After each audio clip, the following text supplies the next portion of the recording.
Hello friends, அனைவருக்கும் வணக்கங்க. நம்ம இப்போ அவரைக்காய் உப்பேரி எப்படி செய்யலான்றதான் பார்க்க போகிறோம்.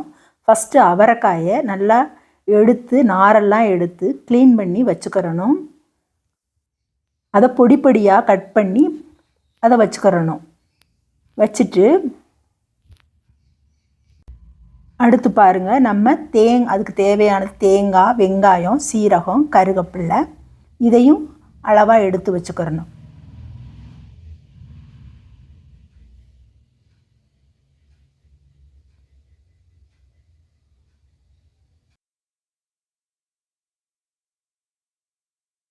அதை நம்ம ரொம்ப நைஸாக அரைக்காமல் சதைக்கிறது மாதிரி எடுத்து வச்சுக்கிறணும்.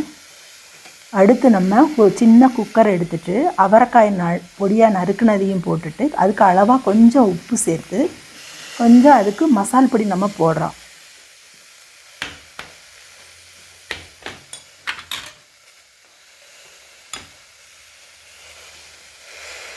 இது மிளகாய், மல்லி, ஜீரகம், மஞ்சத்தூள் எல்லாம் போட்டு அரைச்சி வச்ச மசால் பொடி.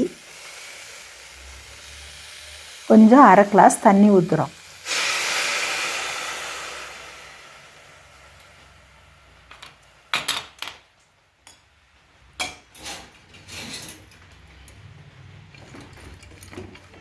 ஒரு ஸ்பூனை வச்சு அதை கலக்கி விட்டுட்டு இப்போ நம்ம குக்கர் மூடி போட்டு மூடி வச்சுக்கிற போகிறோம்.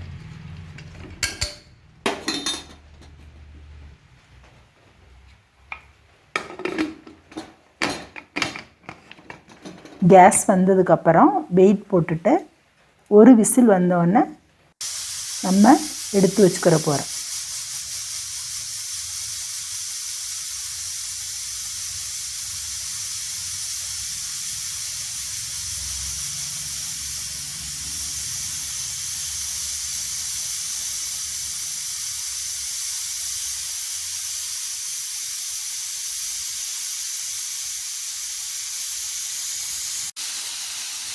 இப்போ ஒரு விசில் வந்துருச்சுங்க.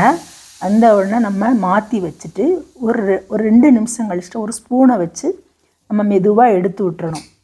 எடுத்து விட்டுட்டு திறந்து பார்க்க போகிறோம். நம்ம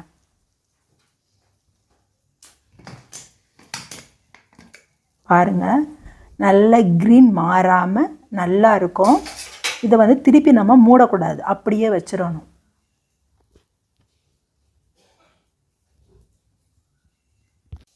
வச்சுட்டு ஒரு சட்டியில் எண்ணெயை ஊற்றி அது காஞ்சோடனே கடுந்தம் பருப்பு நம்ம போடுறோம். கடுகு நல்லா வெடிக்கட்டும். கடுகு, உளுந்தம் பருப்பு, அப்புறம் நம்ம அரைச்சி வச்சதை மஞ்சள், சீரகம், வெங்காயம், தேங்காய், கருவேப்பிலை அதை நம்ம சதைச்சி வச்சதை அதில் போடுறோம். இதுக்கு நம்ம தேங்காய் எண்ணெய் தான் யூஸ் பண்ணுறோம். அப்போ தான் நல்ல மணமாக டேஸ்ட்டாக இருக்கும்.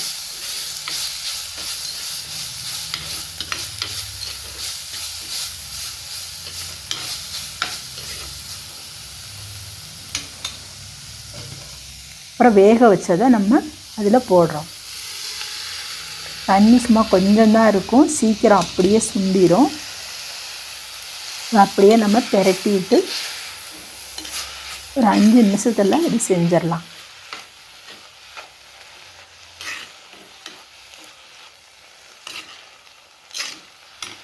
இனி அவ்வளோதாங்க, அவரைக்காய் உப்பேரி ரெடி. செஞ்சு சாப்பிட்டு பாருங்கள், கமெண்ட்டில் சொல்லுங்கள். லாஸ்ட்டாக நம்ம கொஞ்சம் தேங்காய் எண்ணெய் ஊற்றி பெரட்டி எடுத்துடுறோம். லைக் பண்ணுங்கள், ஷேர் பண்ணுங்கள், சப்ஸ்கிரைப் பண்ணுங்கள்.